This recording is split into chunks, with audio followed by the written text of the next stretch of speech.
Good evening, everybody, and welcome to another Tuesday Night Live. I am always joined by the man who makes everything here happen, Mr. Ken Carson. Oh, I'm also joined by the ever amazing, the always informative Mike Becker, who's here for more than just one and two purposes. He's here because we love him. Hi, Mike. 4% processing, $25 shipping. See, I reversed it that time. It's craziness. You've got so many skills. See, Marcus, you can't steal his thunder. Cannot do it. How's everybody doing out there? Thank you guys for joining us tonight. We have another wonderful, awesome, special show. We have an incredible guest. He's worked on everything from Silver Surfer to Conan to Namor to Spider-Man, just everything. Doctor Strange, all of it. Let's just bring him on because he's been back there. He's waiting. Mr. Geofff Isherwood. Geoff, how are you doing, sir? There he is. Okay, Exactly. good. Yeah. I've been sword swinging all year. Working on a couple issues of Conan, Savage Sword. So yeah, he's doing some great stuff. He said the other one should be available, I believe, tomorrow. It comes out, issue 6. Whatever comic shops you know, that could be the case. It was sped up compared to the last one, which didn't come out till right at the end of October.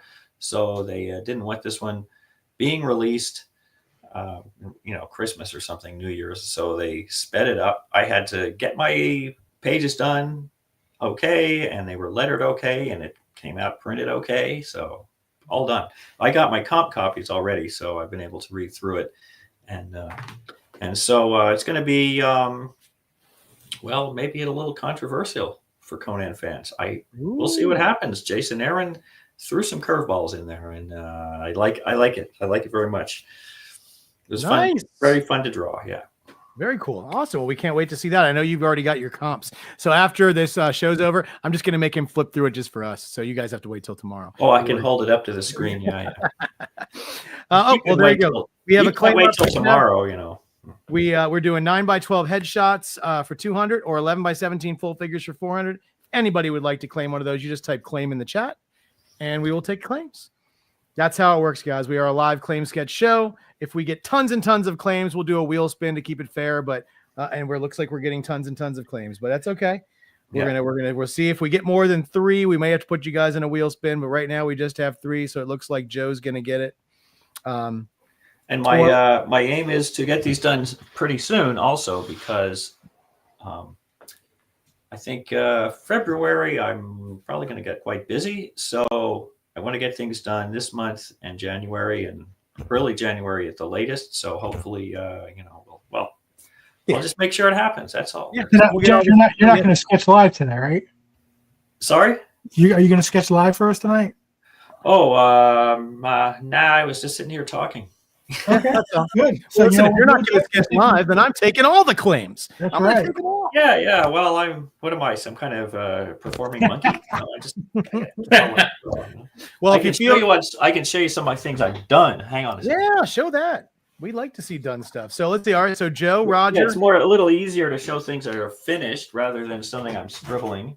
Yep. And Human Spider guys, just we're going to give you guys all the claim. So just in the chat, just type us to tell us which option you want and what character, and we'll start a list for Geoff, and he'll do those at his leisure, which means he's going to put some work into them. That's good. Yeah, we like that. Well, that's the idea. Yeah, I'm not going to just toss something off.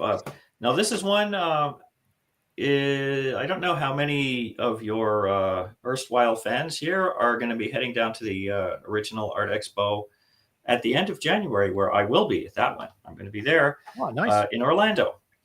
And this is one piece I'm going to take with me. I'll just start at the top. Oh, yeah. Let's see. Wow. Oh, geez, Louise. Holy Conan, and then Conan with the red shiny at the bottom. Oh, wow. So this won't be cheap, but it will be available. That is awesome. So, and let's see what else I've got here. I've just been, since I finished the Conan stories, I've been working on commissions and stuff. So much of the time.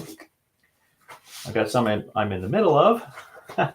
Oh, here, I'll let me go down the pile a little bit. Okay, this is a Doctor Strange one. Do I have it in color? Oh, wow. So Let me just what you're talking about is 11x17 inked, right, for that price. This is color, so it's more, of course. And if anybody wants something more, it's possible. But let's see how many claims we have, and I want to make sure I'm able to get things done. Yeah, and the stuff you're doing for us is all pen and ink, correct? It's all inked. Yeah, here I'll show you one here. Yeah. This is this was an interesting one. Deadshot from Suicide Squad, perched on the statue, on the Abraham Lincoln statue. Here, get it like this. Oh wow! You might be able to make that full screen. I don't know.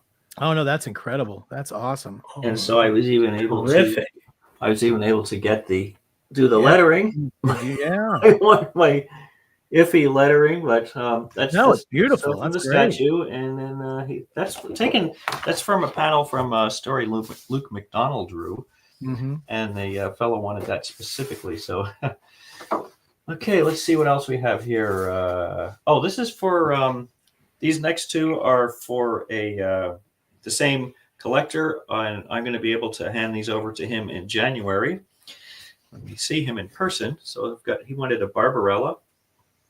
So I thought, okay, I'll do a few different. So it's my Ink Fonda, and different costumes from the old movie there. Wow. Oh yeah. That's so great. It's just kind of it's really weird. Like when you start drawing the costumes and you start to see it's this, crazy 60s styles, and this gun is just a plastic tube with some doohickeys stuck on it. It's kind of silly. Her then husband, Roger Vadim, was the director. So, and I have a creature from the Black Lagoon. Always love them. So you never know what people are going to ask for. Oh wow! So we have this, Oh yeah, get in close. Look at that. That's beautiful. So there's our buddy. And then there's the one she's swimming. Like, why is she swimming down in all that seaweed? I don't know. But, so I want to get in there. And she's frightened. She's just trying to get away. Wow, those are awesome. And he's like, well, I'm not going to eat you. I just want to hug you and hold you. And he's like George, he's my friend George. I love the resurgence. Hug you and pet you and keep you. Sorry? I love the resurgence the Universal monsters are making right now. Yeah, it's funny. Now, the next two, this is a fellow that lives near me. Here, I'm up in Ottawa, up in Ontario, and he just lives across the Quebec border on the other side. So this was kind of interesting. He asked me to do not cover recreations, cover creations. Okay, so Web of Spider-Man. Do you all remember the final issue of Web of Spider-Man? Which issue it was? There's trivia out there. Who's going to figure this one out? Who remembers the last issue? What the last issue of Web of Spider-Man was? Marcus, if you don't know this, I'm going to be very disappointed in you. I know you're out there. Come on. What was it? In the 130s? Close. Huh.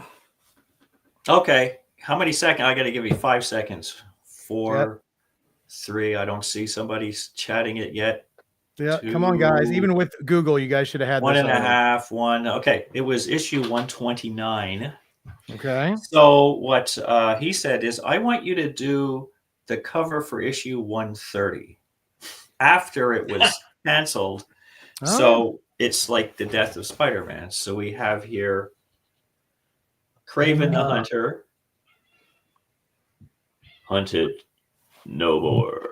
So I get to do all this lettering in the fake. So Kraven's here and he's over Spidey in the symbiote costume. Okay, so just cook that one up. And now the other one was, maybe this is a little easier to tell, when the Conan the Barbarian title was dropped. The license was dropped by Marvel. Do you remember the final issue number of that comic? No clue. Which time? Yeah. In 99. I don't know. I just know they've done it twice. Yeah. No, the earlier one. 1999. No. I can't give a no prize to anyone for this. Okay, that was issue 275. So I did a cover for 276. So here they are back in action. with Skulls of Stygia. So here we have Conan with Red Sonja. Who else? Why not? And they are fighting some guys. They always have the skulls with eyeballs in them, so I had to do. And I've got the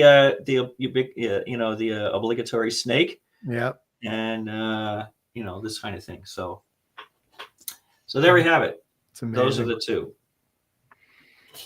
Fantastic. That was fun. Just to let you know, Geoff, before you show off anything else. So these are the ones that we've got for you to do later. So we've got a full figure, just so you know, just to get you excited about these. We have a full figure Doctor Strange. That will be fantastic. Gee, okay, that'll be a first. Yeah, exactly. We have another full figure Doctor Strange. Okay. For stocking pieces.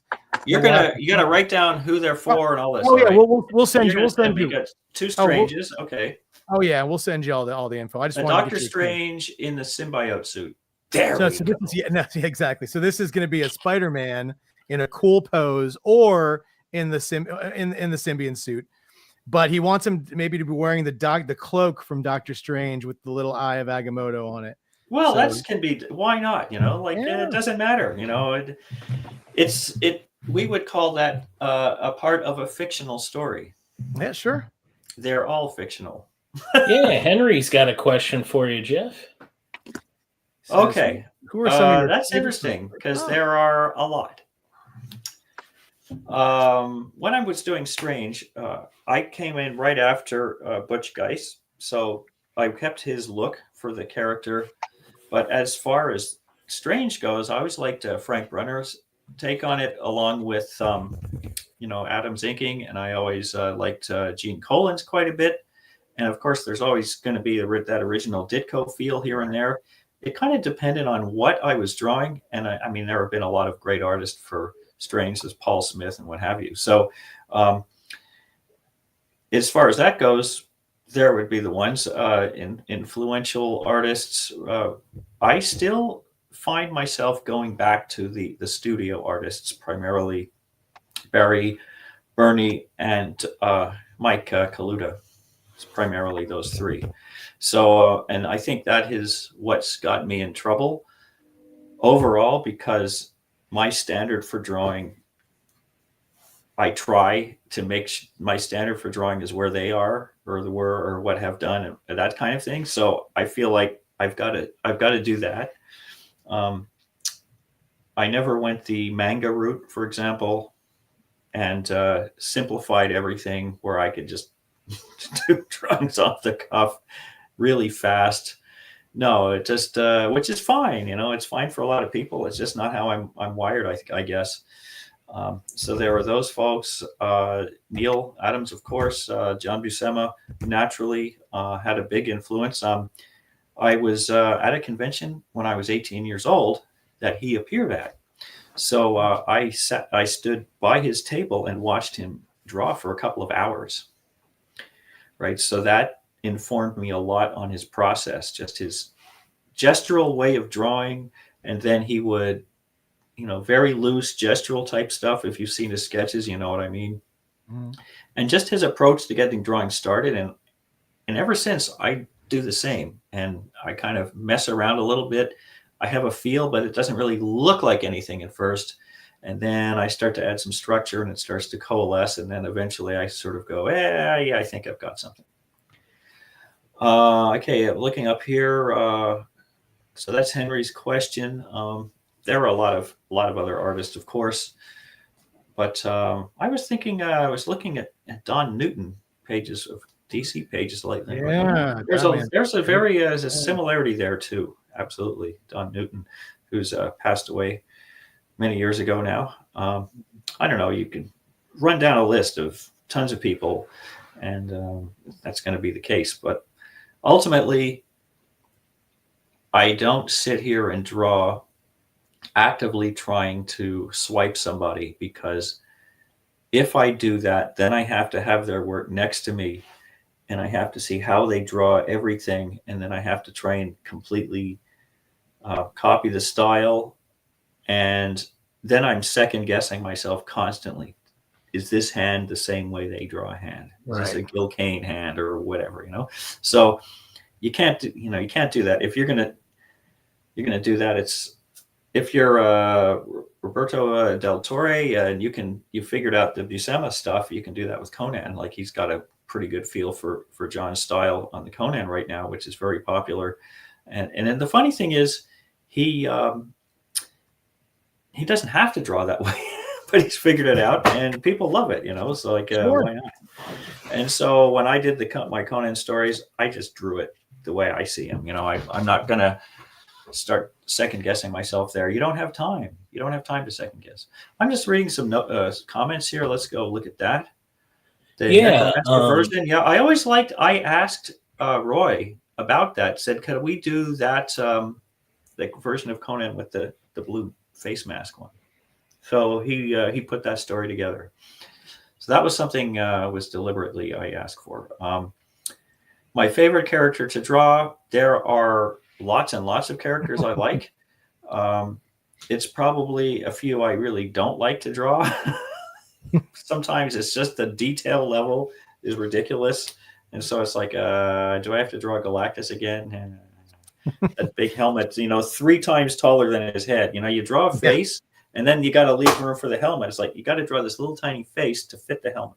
And right. We always joke that people are going to ask our artists for Jack of Hearts as Galactus, and that'll be the, I got a Jack of Hearts recently to do. So it's not so bad. I guess I haven't quite gotten to that one yet. Let's see. It's so funny in the chat. Both people who asked for Doctor Strange also said they would if you didn't want to do Doctor Strange, they had other characters you could do instead. One said you could do Clea instead. And then what does John say? Becker, what does he say about? He says, I'm debating. Somebody loves Jack of Hearts. Well, I like the character too, and I don't have a problem with that. I was doing I did a commission, and it had Mojo from the X-Men. The big. Oh yeah. That guy. That was weird. I tell you, that was just plain weird. It's like, whoever thought of this guy? What the heck is this? That's all Arthur Adams. Yeah, I know. What the heck is this? Anyway, but it was interesting to do. Certainly different. I'm fine to do Strange. Seriously, it doesn't matter. If you would rather have a Clea, I'll do her. So please be specific. Don't ask what I want to do. I want to draw something you like, because otherwise I'll just draw Conan again. Not really. Surfer, the Silver Surfer. Yeah, that was interesting. It was sort of mid-late 90s, and I was simply asked to ink. I got to ink a couple of Buscema stories and pencil a couple for Cosmic Powers Unlimited. Some of those. So it was again, it was a job, and I was really happy to be able to ink John again, because I felt I could do him justice better than I had back when I had done that issue of Conan, which had some good stuff in it and some my early inking. And there really isn't much more than that. Like, hey, Geoff, you want to Surfer? I got Buscema pages, and they send them to me, and I ink them. It's like, there really isn't much more than that. I mean, that's the way it always was. Like, right. You ink it, we print it, and there we go. Here's the next one. There wasn't a lot more to it than that. But generally speaking, I was working with Mike Rockwitz as editor for quite a while. So if he was working on, if he had characters, sooner or later, I probably drew most everything he was editing. Or it could have been anybody else. So you never know. I don't recall if other artists were requesting for me to work with them. Nobody mentioned that at all. It's just I was busy. Let's see what else. Ron Lim. Galactus is a great character, and I brought him a number of times, so I really don't mind. But it is just interesting. I just have to be careful trying to remember that helmet. That's something I have to go back for reference all the time. And you don't necessarily want to go to Kirby for reference, because every version he did is different. Right, exactly. There is no definitive version by Kirby. Let's see. Strange, yeah, okay. Henry says, do you think inkers have been for a strong, heavy-handed inker? Nebras, Alcala, Chan, Palmer, Jansen. Okay, well, that's a good one because sometimes I'll do a bit of Tom Palmer. Since he's no longer with us, I figure, well, I got to keep that feel alive, so I can go with that. Some of the stuff I did on the Savage Sword has a bit of Alcala to it, for sure. He and John, like the Black Colossus story, things like that. Some of my all-time favorite Conan stories they did together. Rudy, I love Rudy's inking as well. It's funny. Way back when I was talking with Ralph Macchio about inking, and I said, it'd be really cool if somebody like Rudy never has inked me. He goes, you don't want him to ink you, he'll take over the drawing. And I said, yeah, but it'll look great. I don't care. So and I got to meet Rudy a couple times, so that was all right. Ernie Chan, not specifically, and Klaus and him, of all time things. I finally met him, I think it was New York this year. It was the first time I ever really talked with the guy after all this time. Wow, that's crazy. I was okay, but him, I don't necessarily channel specifically. No. And at this point in time, I just draw, if it looks like somebody else, it just comes out that way. I'm not really, used to be, I could do a lot more Neil Adams-y kind of, stylistic squiggly bits here and there. But I sometimes kind of deliberately stay away from that just because he already did that. And I find something else? The only one I will specifically look at if I have to do some heavy duty inking is Bernie's Frankenstein book. I will always go back to that as a resource. And of course, he was looking at was it Goya or something? Franklin Booth, those previous artists. I mean, you can always, artists always go back and look to see what comes before. So it's not like he invented the style, but that's something fans should be aware of. Is a lot of artists take their cues from people who are not necessarily drawing comics. That's another one, right? Other illustrators, people doing other kind of work from the past, and they can bring that sensibility to comics, which gives it a whole new feel for comics, which is kind of fun. Oh, absolutely. Okay, so Joe, you like that the Necromancer one? Yeah. That sounds So cool. yeah, so his so he switched his from a regular Doctor Strange to the one to the masked. Yeah, that was a lot of fun. I was really happy because I just remembered reading the Colin story from when I was young, right? And then I was just saying, oh, what an interesting version. It's different. And so we did a different take on that. Yeah. Let's see. Justin says he's a big fan. Nice. Avi, West Coast Bacon saying hi. He's out there. How you doing, Avi? Oh, Jonathan Tan from Singapore is in the house. What's going on, Jonathan? We have a far reach. We have 4C everywhere. Wait a minute. Did I do one for you, Jonathan? A Guyver? Is that possible? That is correct. That is correct. That one. I remember that. That would be him.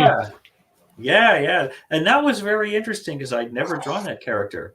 And so I'd never drawn it before. So that's fun too. Sometimes a good challenge, something a little different, which is fine. So that's right.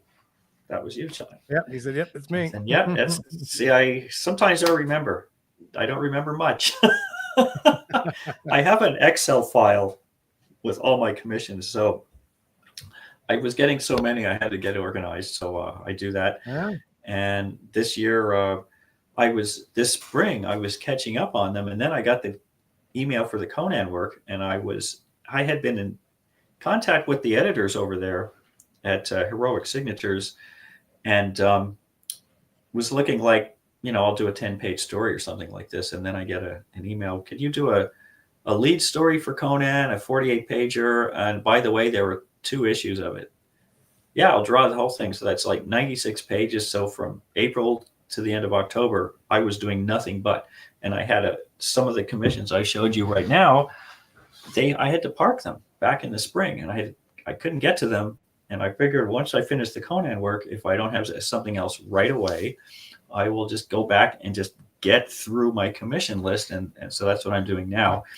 And so that's why I figure I've got time to do take on a few of these that are, again, just a straight commission, a straight single figure type thing, and I can maybe put a little background in, a little easy background, but I can do a bunch of these. It's the idea. Yeah, absolutely. So, guys, like I was saying before, we do have open claims going on because he wants to put really good work into these. He doesn't want to do them on a time limit, so he's going to take his time, do them, probably get them done. We'll probably have them within a month, and that's or it. less, Yeah, you never know. Yeah. They're right in there. well, Avi, that's you the didn't idea. know this show was happening. How could you not know this show was happening? This is It's only been seasons. on Tuesday nights at 7:00 for 4 years. I didn't know it was it's okay. happening. Exactly. What's going on? Who? I What? didn't know Monday Night Football was on. What is it? Monday? I heard they did that on Monday last night. Yeah, I The know. football. They came back for another season. Mm-hmm. It's always refreshing when they decide to renew that. Well, I've got usually hockey games on Tuesday, but the Canadians played last night, so they got nothing tonight. So now I can. Not that I wouldn't. come Oh, on see, anyway. let's see. I would. You could- So You what? could have done what our buddy Bacon does when there's a hockey game on and he has to be on the show. He just has the TV on behind, so he's just constantly going, yes! Yeah, exactly. If right he's in the not middle. working the game. Yeah, if he's not working the game, you are correct. Is that He does right? work Wow. He works. You know what's- He What's really fun about the Canadians is they finally got Patrick Laine. He finally got his knee. He had a knee-on-knee collision. The guy slew-footed him from Toronto in the preseason, and he's been out for a couple of months. So he finally got back, and he scored 3 goals in 4 games. Then last night went to the shootout, and so often you see guy goes up, pling, they shoot it right in the pads. He skates up very nonchalantly and just like, no, just coast it on the goalie, and then bang, like you don't even see it, and it's in the net, and the goalie's looking around like, what the hell did he do? And it's like, oh, this is fun. It's fun to see him back in his office, as it were, and yeah, that's good. No, excellent. I see Mark Strong is in the chat. I just saw Mark very recently at a show with Walter Simonson. He was in line. Okay. He was in line behind me, but I was babbling too much because it's all I do. So we didn't get a chance to talk at the show. So. But he got a very nice apocalypse sketch by Walt. That's gorgeous. So congratulations on that. Well, Human Spider. Well, been waiting for your claim. Well, now you can make that claim. Yeah, exactly. Everybody, yeah. So he got one, guys. We once again open claims, guys. If anybody wants anything, 9x12, we're doing $200 headshots, or 11x17 full figures for a deal at $400. If you want, if you have any more art you want to show off, feel free. Or you're always free, Geoff, just to show that stuff that you showed earlier again, if you ever want to. Hold on a second. I'll get some Conan stuff. Oh yeah, listen, we love the Conan. Oh, yeah. Let's see, and while you're in the room, let's see. Callie says, any idea where the original art for the cover of Swords of Coats? Ears back in here. Yeah. So Let's see. So from the gang out there, how many of you have seen or read Savage Sword number 5 yet? You can just like signal. My copy hasn't come in yet, but I'm on that book. On the first issue, not the one that's coming out tomorrow, but issue 5. Issue 5's been out since Halloween. Okay, then I do have that one. Yeah, I just wondering if most of you have seen it already, because I got pages from Nat. I have the whole thing actually. Oh yeah. Well, let's see. And before you show that, Callie asked if you have any idea where the original art for the cover of Swords of the Swashbucklers ended up. Swash. Oh, that one. Yeah, I sold it last year at Original Art Expo. There you go. That's where it went. Yep. And somebody came to the table, and I was going, I've had it all these years. Been sitting in my in a bin, protected and all. Somebody else can have it and put it up now. So that's kind of the way things went at that show last year, because I was asked to bring stuff nobody had seen. So I took the cover for Doctor Strange 50, and up until that point, after Art Return sent it to me, maybe like 5 or 6 people had ever seen the original. Things like that. The Puss in Boots in Space one, yep.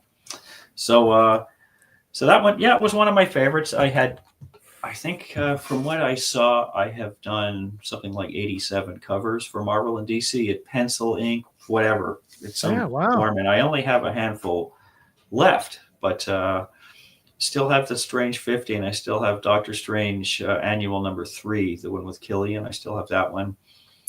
I don't know if I have much else. I mean, all these years go by. I don't have a lot of those pages left. So, not hearing anybody saying they've seen. No, I don't know if they've seen it or Savage not. Sword. Let's. You get those pages? We'll show them off. Yeah. Let me just. They'll see. never be able to say it again. Okay, well here's one. I'll just Look at this. I gotta sit off to the side so I can kind of scroll up. I don't know if you're. Oh yeah, no, we're getting it. Nice. Oh wow. Conan's not happy with this. This guy's this foppish king. I deliberately wanted to make him look stupid with the pantaloons and everything. To contrast Conan, who's all business, but Conan's the king, but it's King Conan, but he's also not. He's not making a big show of crowns and all this stuff. It's not his style, So this guy's not really happy with things, and then they're riding away, and then they're just taking off because they're not happy with the situation. Okay, there's that page. I got this one. You're working with Jason Aaron on this, right? Yeah, yes, that's right. So I've got this witch character here. This is the story that's out already. So she gets. They want to burn the witch, right? So she is in the pig pen, but she's also okay. What's going on here? She's got a. Make him all the way big, Ken. Oh, I don't know if he might have stepped out, but yeah, look at this. She's using her fingers to do something. She's creating this. This is a piece of cloth from Conan's from his uniform, I think, something like that. Anyway, she's creating a spell because she wants to get rid of it. So then these little wormies come out and they start going, that's the Conan, right? So then, and as she's doing this, then she gets taken out of the sty, and then we have the shot of the worms there. Okay. Now here's one that was kind of interesting. Killer earthworms. I dig it. Yeah. She turns out to be more and more powerful as the story goes on. Okay, so this is one. So after they take off, Conan and they're riding through, and it's all a wintry story. So I can look out the window right now, and I've got plenty of reference. Stupid. No wonder he sent me this. Anyways, so all the little areas of black, the little blacked-in areas. So my wife Amanda was filling those in for me. This saves me a little bit of time. So they're riding along. And, wait, I'll try and get the panel. Just like a storyboard. So Conan stops and says, what are these guys doing over there? Stop, hold up. And then we look the other way, like reverse the camera. And then he's sawing away at something, but he's still not supposed to see. Whoops. I can see what it is. Okay, let me back away. All right. Okay. And then you realize he lifts up the head of one of those polar bears in the story, and it's dripping all over him. And so then the guy's going, let's get back to the village. They're going to burn the witch. I've got the head. And the guy in the middle here, he's tripping over a bush too. I wanted to put that in, but there's, the headless bear.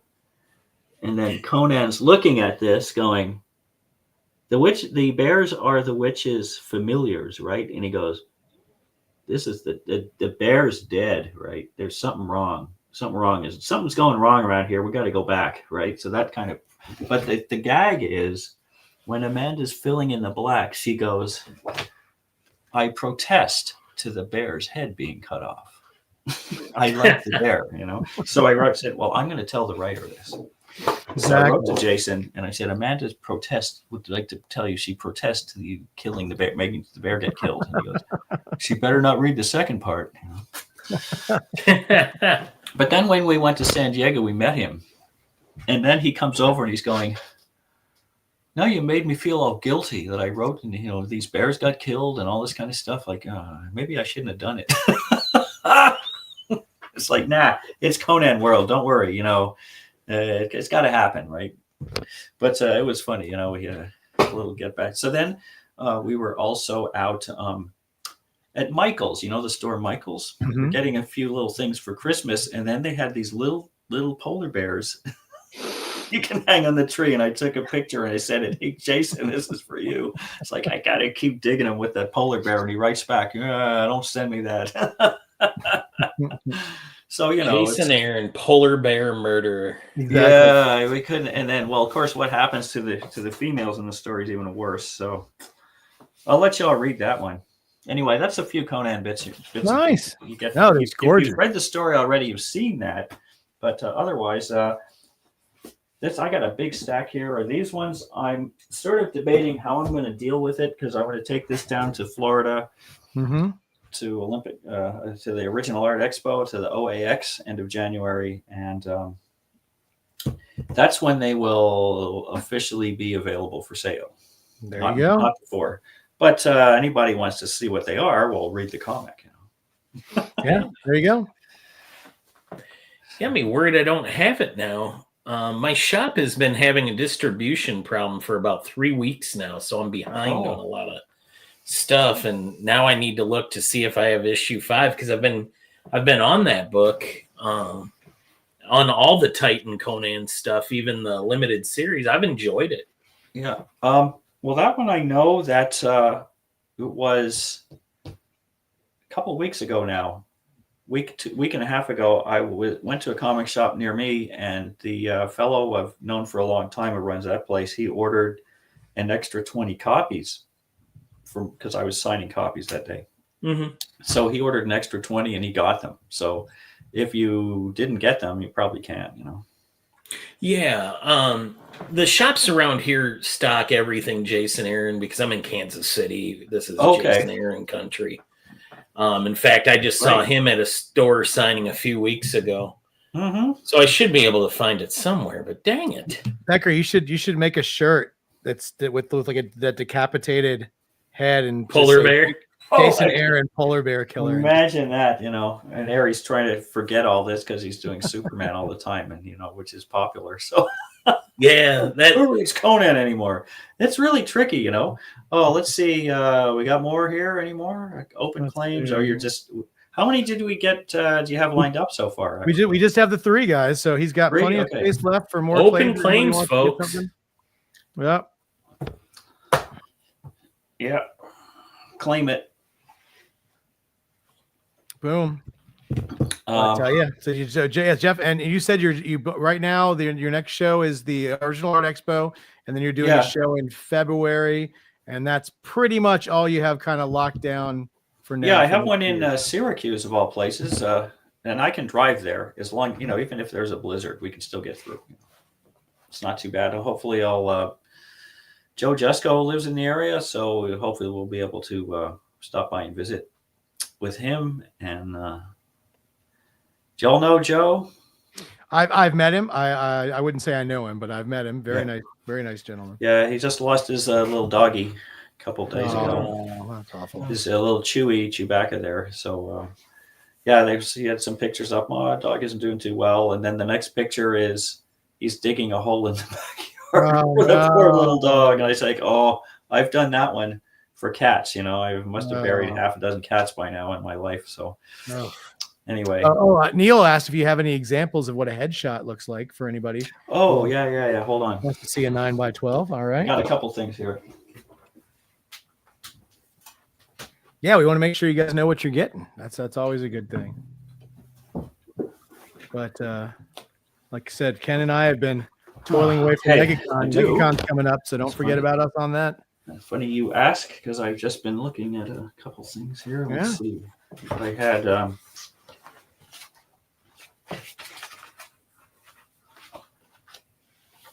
So these are.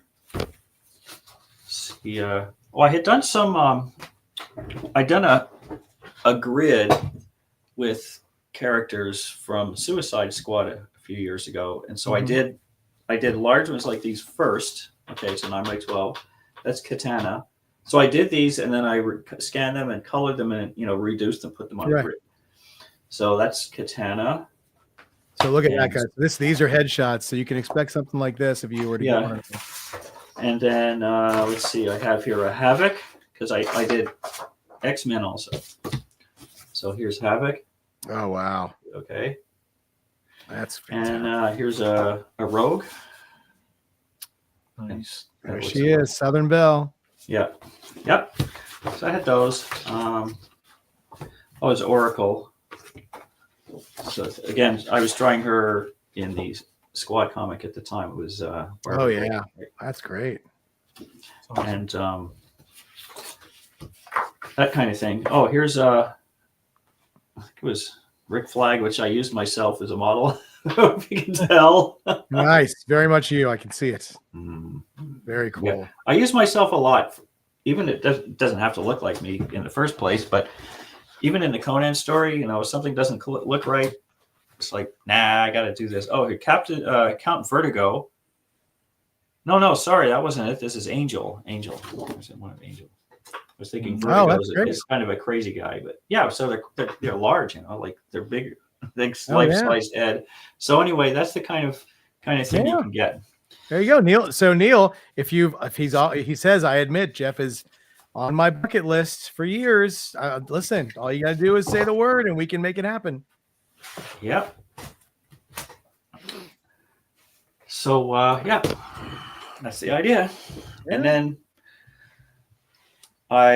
knowing that I have a list to do, I'll want to get them all done in fairly short order so I can send them to you en masse and then you can distribute them. Absolutely. That's what we do. Yeah, we've got we have a couple of cons coming up for 4C.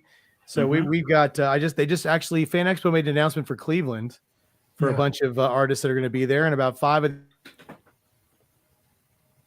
the artists on that list were 4C artists. So you can sorry if I fiddled out there for a second, but you can check us out. Yes, if you check out that advertisement, you can see some of the guys that we're going to be bringing to that show, including Jesus Moreno and Pascal Ferry, and along with Ron Wilson and a smattering of other people. So that's it. Joe, and that I met him in was it Orlando? Dallas, or he was in Orlando. He was at MegaCon last year. MegaCon, yeah, I met the fellow there. Very nice. Yeah, that was okay. You know, and as for myself for next year, I have to leave this schedule open because I may be doing, you never count your chickens, but I may be doing some other regular serious work. That means I wouldn't have time for conventions yet. So I don't know, but I have to make sure on that front first, but it's looking probably. So yeah, well, that's like we said. So you may not. Yeah. Well, listen, if you get that gig, we might not see you at a bunch of shows next year. So this is a great opportunity for somebody to get something from you before you're locked down. That's very true, because if that starts and everything else is going to go back on the shelf that I haven't finished, and that's why my aim is to catch up on my list as best I can. And I've got a couple of more elaborate things to do, but otherwise I'm trying to keep them a little simpler to make them more manageable. I've got like a double size color X-Men thing, and with fighting a Sentinel. I mean, that's a big deal piece. So that's it's going to take a little while to do. I can't just toss that off. But single characters and especially headshots like that, yes, they take a bit of time because I'm not going to rush them. But at the same time, I can also draw the thing in a day. It's not a problem. Yeah, no, that's great. But there you go, guys. So if anybody out there has any more questions for Geoff, we'd be more than happy to answer them for you. Absolutely. And once again, guys, open commission. So if anybody wants something, now's your chance. Speak now or forever hold your peace. He's got 3 in the bag already, all full figures, which is going to be fun. That masked Doctor Strange, I can't wait to see how that one turns out. Me too. Part of the thing is I don't want to just do stock poses. I mean, you can, but it's like standing there like, so what, right? So my method of this is always to think of some kind of scenario, kind of situation that the character's involved in. And then it's like, okay, they're fighting this thing, or they're flying somewhere, they have to do something. And I think if I have something specific, so therefore I can say, okay, imagine it's like a panel, a comic, like a comic book panel, right? A scene from a story, and then I can tailor it to that and make sure it looks like there's something actively happening rather than just it's a photo opportunity. All right. Neil wants to know, are you getting something silly done for a piece, Ken? I don't do silly. Doesn't do silly. He does I very have- serious stuff. I've never done a character like The Simpsons. That's true. You know. Oh, I yeah, did yeah, Bill no, on no. it. Yeah. I could. We'll You have to know. see. We'll have to see if we can come up with an idea. Maybe we can get Geoff to draw the 4C crew in some sort of a predicament. Do you do likenesses at all, Geoff? Like for fans or anything? You ever- Yeah. Well, I did that Barbarella you saw. And, Right. Oh yeah, yeah. And I do that. It's funny because sometimes it's easier than others. It's weird. Sometimes people you think, oh, the person's got an easy face, and then something it just doesn't quite work. And sometimes it's the opposite. It's like, oh, how am I going to get this? And then it works. So, what I do with that is I'll work with the photo reference I have. It probably is photo reference. I don't think anybody's going to come here and sit next to me while I draw them. And but at a certain point, I put that away. I'll study the face, I'll draw it a few times, and then when I think I've got a feel, I have to put that away and just do the drawing because people see the drawing. So even if it doesn't look, photorealistic, and in a way, if you can get a little caricaturish, it helps. But as long as I can try and get the feel of that person, you look and say, oh yeah, that's whoever it is, then it works. That's kind of what I do. That way, there are like 10,000 people out there who take photos and just trace them over and, boom, it's like, that's kind of, it's not really, for artists, it's not difficult to do in that way when you can just copy something and just swipe it entirely. So for me to take it and do a little something with it is what helps. Of course, Bill Sienkiewicz is naturally the one who goes really way out in that respects. And so he's known for that. So, I look at sometimes what he's doing. I'm going, yeah, there's something behind that. If I can pick up something in the vibe, maybe I can go in that direction a little. Although I just do tend to try and keep it fairly authentic looking. Okay, I was working like with Roy and Dan. Well, I was really working with Roy on that. Yes, Marvel style as it was, Roy would just send a plot synopsis of 2 or 3 pages, probably like 3 pages, and I would just go. I would break down the 22 pages, and I'd break down by panels, and I just figured out all the visuals. And the interesting thing I find there is, like in the Conan stories, Jason wrote full script. Even if it's full script, because I've worked with the Marvel method for so long, and it's just so ingrained in me to do that.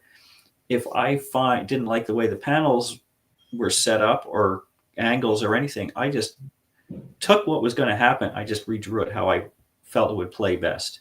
And again, it's not because I'm trying to put my stamp on it so much. I'm trying to make sure the story that's intended to be told is told as well as it can be, and it's clearly told, and it's understandable, and it's fun that way, right? So there are often cases where I can see the sequence that's written as is. I go, that plays fine with me. I'll just do it.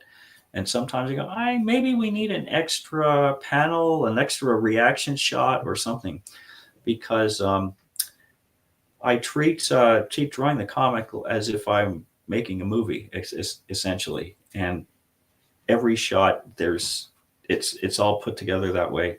It's funny when I got asked to do the Conan, and the thing is, it's my first real Conan story in 25 years, as you all know ahead of time. But when I got the job, it was like I got hired. I feel like I got hired to direct a movie, but also be the actors, be the designers, everybody, right? And that's the job of the comic book artist, is to wear like a dozen hats anytime you're drawing a story. And after working on film for quite a number of years, also, that kind of input, the knowledge from that has really worked its way into comics. So I'm much more aware of trying to make sure the story reads well, and I'm trying to get away from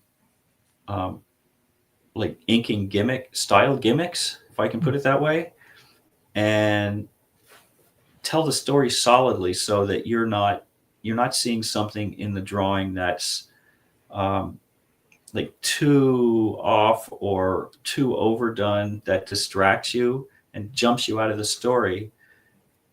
I want you to keep reading the story, right? And that's the point.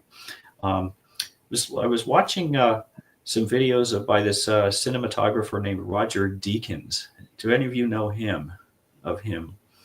Maybe not, but he was saying exactly the very same thing. He was saying if somebody watches a film and they do not mention the cinematography at all, he says, I've done my job, because I don't want it to be noticeable, obviously, that you go, wow, what a shot. Look at the camera movement there, because you're not following the story, you're following the process, right? And I think this is kind of where artists, getting to my point in our careers, a lot of us sort of get to this point where we just really want to get the idea across. And that's what Wally Wood said, right? The story is a slave to the art. The art is a slave to the story. Haha, I said it backwards. You caught it. The art is a slave to the story. So that's the whole point, and that you want people just to read the story and enjoy it, and not to be caught out by something, oh, that looks weird, or where's that pointer on that word balloon? The wrong person's talking, or I can't follow this. The panel design is all over the place. You don't want any of that to happen. You want it just to easily read, boom, boom, boom, boom, through the story, and it works, right? And that's, you don't want readers to have to notice all this other stuff going on. They can always go back and examine it after, but you just want somebody to enjoy the flow of the story, just get pulled along and like, what happens next? What happens next? It's the whole idea of it. And you want to do that. That's my lecture one of my lectures for the evening. Oh yeah, listen, I mean, I understand exactly what you're saying. Like, speaking of movies, like, when I was growing up, you didn't know who the directors of movies were. You just watched the movies. It was just it wasn't that they were bad or they were incredible. You were just following the story, and then somewhere along the line, it became more important. So you could tell who the director was by the the way the movie was shot. Your scenes. Your what is it? Jerry Bruckheimer produced Michael Bay movies with the giant spin around, or the camera flare with your other ones. Well, I'm thinking of things like Hitchcock, for example. You pick up a certain method, or like Scorsese or somebody like this, or Tarantino.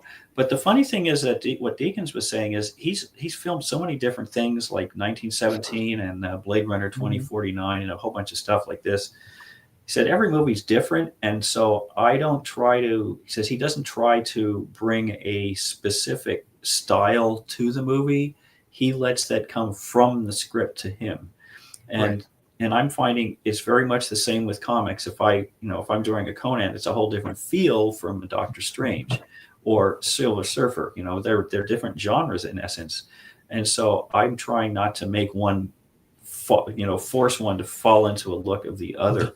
And so I always just get images in my mind that are essentially photographic. I see more of in terms of live action than cartoons, and so I just try to do that. The interesting thing is, a lot of you probably realize this already, but when you film a movie, you have all the shots, right? You have a scene, you get your camera set up in different places, and the actors read the lines, and you have all these different shots. And then the movie's made when it goes to the editing process. So the editor has all the different shots, and they've got to put it together, right? Comics is the opposite. We start with the editing. We lay out the page. We have all the panels, all the shots, the whole thing figured out first. We rough it out so we can read the story, and then we just go back and finish the drawings. So it's a curious way of doing things differently, but that's how it works. Yeah. So this way, and you did a lot of storyboarding for, like, you did some stuff for, like, Richard Donner and I worked on a couple of X-Men movies.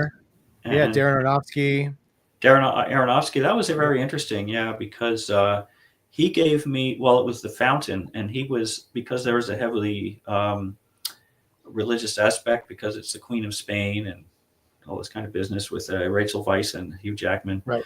Mm-hmm. He wanted a in the north, south, east, west, like a cross. And so his camera angles were that primarily. So he was giving me a top shot and he'd have like a little head and he'd put an arrow, character here, camera here. And he would do a diagram and show me how he was going to shoot the scene. So all I had to do is just see what the scene, where it was, like the location or the set or something. And it was all figured out ahead of time. It was actually very easy. There have been times when I was working on the Days of Future Past and the scene with Quicksilver in the kitchen there, Mm-hmm. I was told I was working pre-production for a while, and I would do storyboards, which would then go to previs, animated 3D animated previs before scenes were shot. And because they were all composited with like 4 or 5 even different parts to this shot, it all had to be figured out first, and everything had to match perfectly, right? So I would do like, well, I remember one time I was doing the Sentinel picks up Colossus over his head and he goes and breaks him in half, right? So I drew that in like 3 panels, and it took me, I don't know, 45 minutes or something. And then I went to the room where they're doing the previs, and they had like 25 3D animators from all over the world. They pulled in anybody they could get who was really good. And of course, people are working a lot, so they had to. And the room was like really dark. Everybody's at their little computer center. And I found the guy who was doing my Sentinel ripping Colossus in half. And so he was from India. It was very interesting. He was a nice fella. So I was talking with him quite a bit. We'd go have lunch together. But it took him like a week to go. You'd see the panels, and it's like, right. I just drew that in 45 minutes. Says, yeah, but I gotta draw it up, and I gotta rig it. I gotta this, that, and the other. It's like the animation process is so slow, but at the same time, it had to be figured out. And Brian Singer would have this played out for him. All of that fight sequence stuff was all played out ahead of time, and he'd say, no, this guy can't go too far. Move this back here. I got to see that. This is taking too long. Like he was like fixing everything ahead of time, right, to make sure it would all play the way he saw it. It was really kind of fascinating because he was quite thorough in that respect. But there have been times with that movie, I was working with the second unit director, a fellow by the name of Brian Smrz, with no vowels in his last name, Smrz, Smrz. He was a stunt man for a long time, and then he was the stunt coordinator essentially. So I worked with him directly, but then when they started filming, I was still on the movie. So then he just said, here's the script, just storyboard all the scenes with Quicksilver. Just do it, with our kind of half script that it's not the real script, not really going to be the real script, but it's what right. We've got to work with. So I storyboarded that whole thing when he's in the kitchen going super speed and everything else is happening in slow motion and all that. So, wow. So I just, I read what was written, right? I wasn't trying to make stuff up, but then I had figured, okay, how is this going to play? But there are other times when I've just been, it was the movie Gothica. They were getting towards the end of that, and producer comes up to me and says, Geoff, and I hadn't been doing storyboards for that movie. I've been doing set decoration and design stuff. I said, the end of this movie just isn't working. We got to film it tomorrow night. Can you fix it? Said, wow. Give it to me. I'll make sure it works. And sure enough, the script itself had, when it scripts, when you have an action, but you have an ending that you need to have happen. And so the characters are forced to make all these awkward decisions, square pegs and round holes to kind of come to this conclusion. You've probably seen a lot of these, right? Yeah. So, and I could see plot holes and mistakes, and I said, nah, it doesn't work. It doesn't work. So I just figured it out and I made it work, but it's like, well, was that a trick? Well, it's what I've been doing in comics for 20 years. It's like, right. It's what I always do anyway. So it's not really a problem. I just thought about it a bit. And then so we went over and it was at night by the time we got over there, and he was, oh, this is great. I'm going to give this to the director, and he's going to have to shoot. He has to shoot it. He better shoot it. He's got to shoot exactly what this is because it works, Anyway, I said, okay. Amazing. But so I'll go from Aronofsky having a very perfectly set up, it's just easy. Here's a diagram to fix it. Right. Yeah. The giant. Yeah. The two ends of the spectrum there. No two jobs are the same. I have to say, no two jobs are the same, and that's what makes it interesting. That is true. It's very true. So, and what's coming up this next year? It looks like I'll probably be a lot more involved in doing just storyboards. So, getting in at the start of a series. The idea is to make it happen as a series. Getting in at the start of it and help in some of the actual design of how it's going to look, how it's going to play, all of this stuff, working with the writer producer of the whole thing directly, having that kind of input to help him, make sure his vision comes out. I'm not trying to hijack his story. I want to see, what do you want to do? And let's see if we can make it happen. Make people really interested and make it fun and that's kind of it. And it's always a challenge, right? It's always a challenge because you never know if it's really going to work or catch on. You never do, right? Like, look at the most famous popular comics. Did the creators ever expect anything to happen? Superman, it'll be gone tomorrow, right? When these things come out. So you never know, right? So, but somebody gives you some money to go ahead and do it, and you do your best, That's all we ever do. Yeah. Number one Marvel fan, what's going on? Thanks for joining in the chat. All right, guys, we're reaching the end here. Ooh. Open claims, 9x12 headshots for $200. He's got some examples of those he just showed. 11x17 full figures. He's got examples of those we showed earlier for only $400. These are deals. He's probably not going to have a lot of time, as he just talked about. He's got a big job, hopefully, knock on wood, coming up next year. We don't know how much free time he's going to have. So if anybody wants to play, exactly. Knock on. And Lamar Jackson, you better wise up. There you go. Just type it in the chat and claim, and we can get Chiefs, it going. The Chiefs. Well, they're really, Baltimore's kryptonite, I have to say. But what the hell, great games. Yeah. That's okay, though, Yeah. Listen, okay. We all love our football. As you can see, Ken supports the Sideshow Bob team. Oh, yes. They're always doing nasty stuff like deflating the ball and stealing signs and everything evil in football, bribing the refs. That was pass interference. I wasn't within 10 yards of the guy.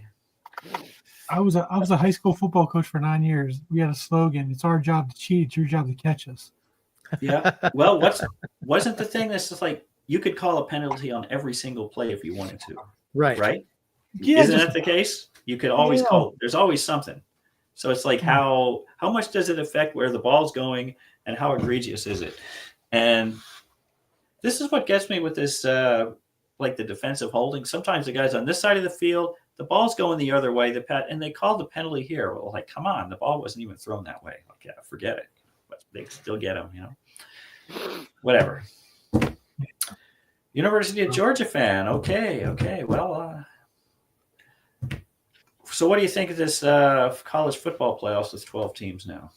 Is it 12 teams? No, I don't even follow. My alma mater did not have a football team, so I am out of this football thing. I have no idea.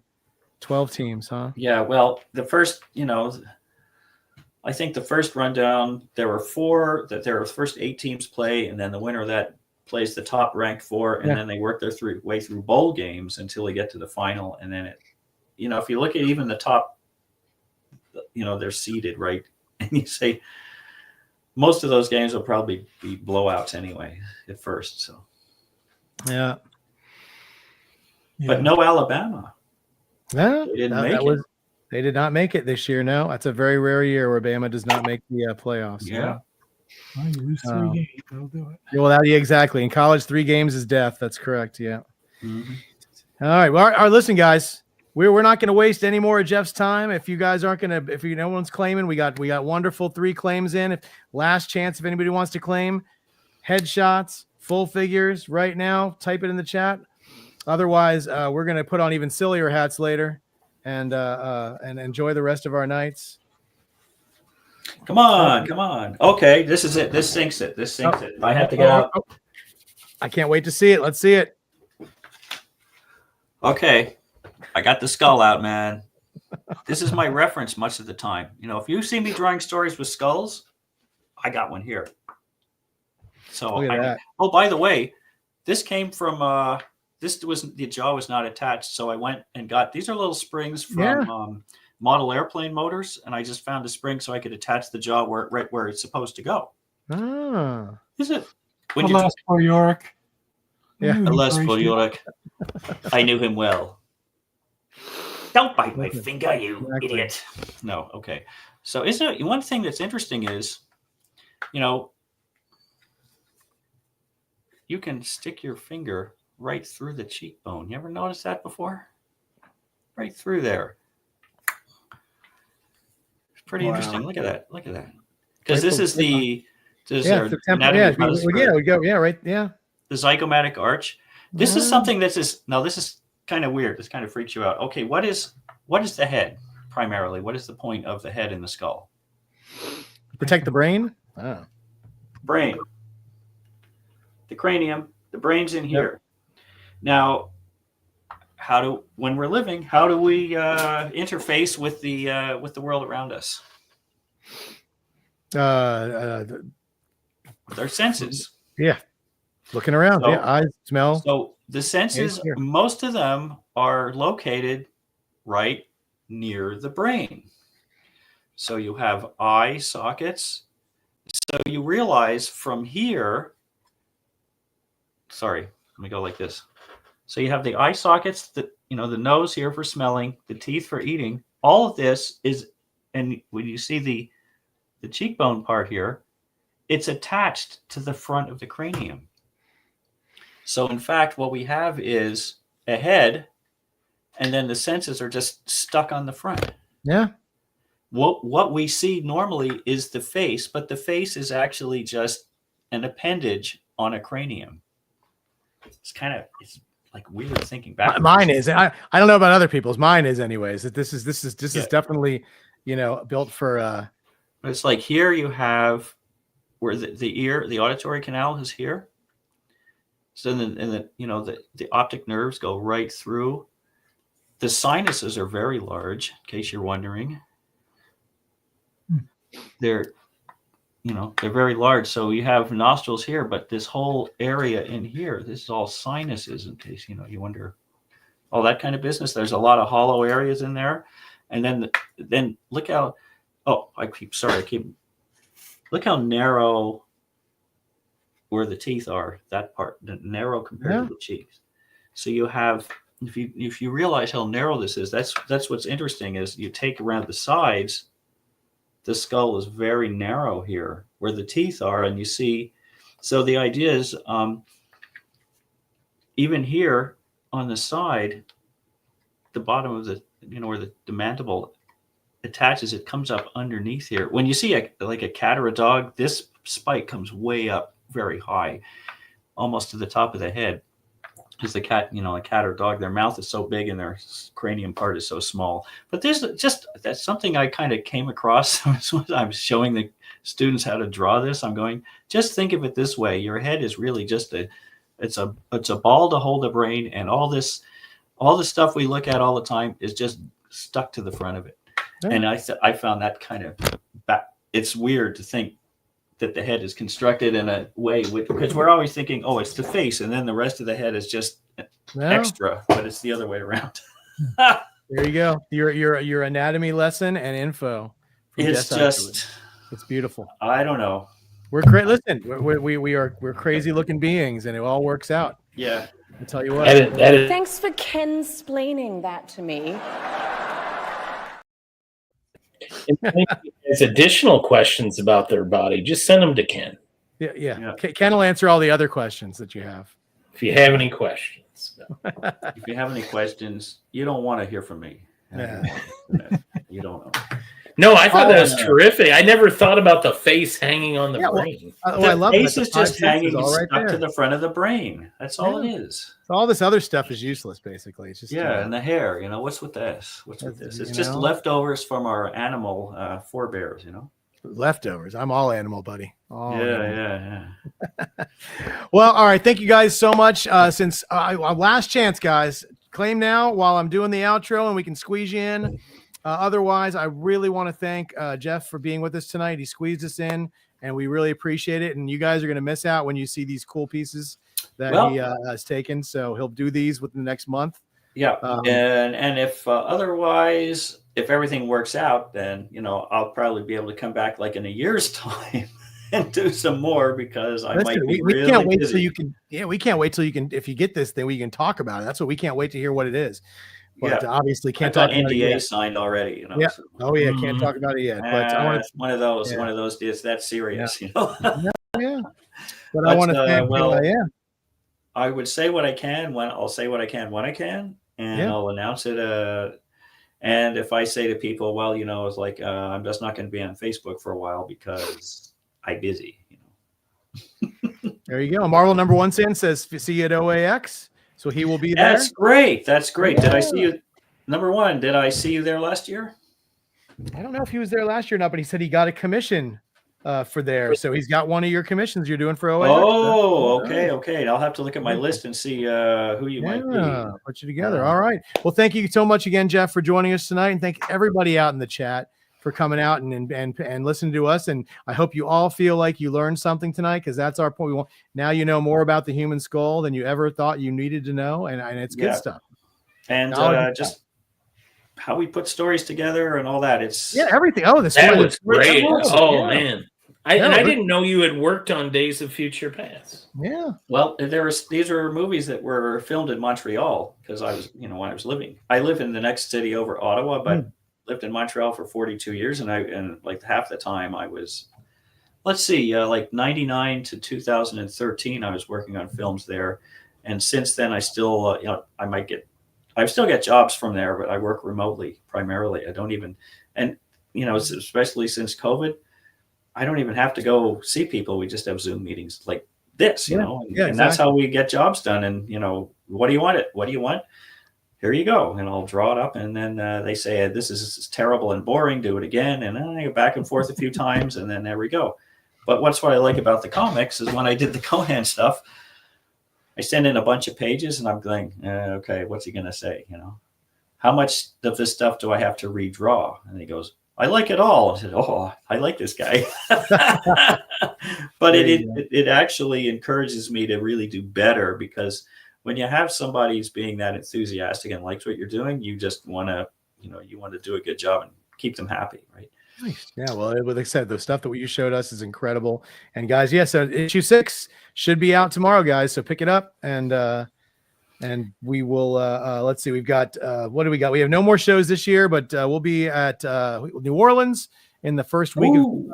We got a show there in the first week of the year, and then we'll be at MegaCon right after OAX, about 2 weeks after OAX, and then, like I said, Cleveland's already announced about 5 of our guests for their show, and we got lots of good fun stuff coming up. So we got a couple more shows before the end of the year, but we wanted to have a little fun. So thank you, Becker, for putting on your Santa hat. That was nice. And thanks, Ben, for asking me to come out. Yeah. Or was it you, Geoff? One of you guys was saying, hey. Yeah, okay. Oh, yeah, no, it was great. It was great seeing you in New York this past October. That was a lot of fun hanging out. And the chefs are in the house. There they are. Yeah. So you big Swiftie fan too there? Not particularly, but I do have this children's book. Oh, the Kelsey Brothers, and she is featured in it. Oh, really? Does she have a beard too? She does not. Oh, see. Oh, isn't that cute? Is that signed? It is not. He's got to be Yeah. careful because she's so small. He could go, "Come here, baby." Another one of those scenarios like of Mice and Men. Exactly. Yeah, it's like, "Oh, I don't fumble you because you like football." That's about the man. I'm just trying to stay on the intelligence level of football players. Yeah, exactly. But thank you guys so much, and we appreciate you. And we'll be back next Tuesday night, 7 p.m. Eastern, for another show. I wish I could tell you what it is, but Ken doesn't tell me. Hey, So it's we'll like figure it Larry out. Hama when Larry Hama was doing G.I. Joe. He would Scott Shaw. every issue he'd say, like they always say, what's going to happen next issue? I never knew. We didn't figure it out. I just made it up as I went along. So we never had what happens next issue. Yeah. You can surprise people. Yeah, well, there you go. Well, we just listen. He just surprised me. Scott Shaw will be on our show next Tuesday. Oh yes, with Scott the exclamation mark. Scott Shaw will be drawing anybody who wants to be drawn as a character from the Zoo Crew. The Zoo Crew. Ooh, that should be fun. That's a lot of fun. Yeah, excellent. So yeah, guys, please tune in next Tuesday night. We'll be here and with bells on, bringing the entertainment. America's Sweetheart. That's right, America's Sweetheart. Mike Becker is America's Sweetheart. That's what I say. Oh yes. But you guys all have a wonderful, wonderful night, and thank you guys for joining us. And we will see you next week. Bye. Take care.